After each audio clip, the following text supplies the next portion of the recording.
In this example, we're using 3 standard doors and installing into the eaves in a residential loft space. In our example, we've created a usable opening space by building an end panel.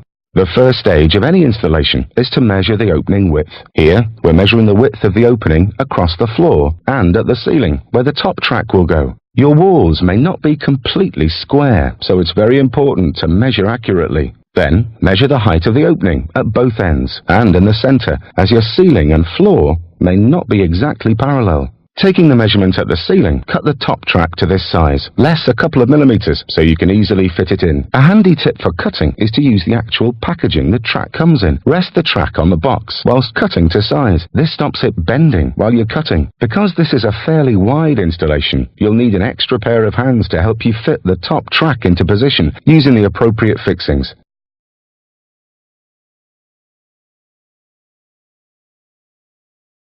Remove the protective plastic film once the track is in place.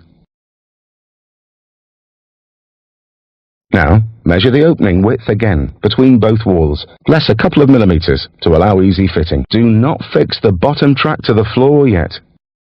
Hang the first door into position. Secure in place with the top clip and the anti-jump clip at the bottom. This prevents the door from jumping off the track. Check with a spirit level that the door is vertical.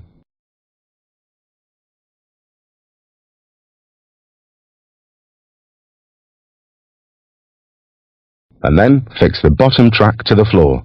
Fix the remaining doors and your sliding door wardrobe is complete.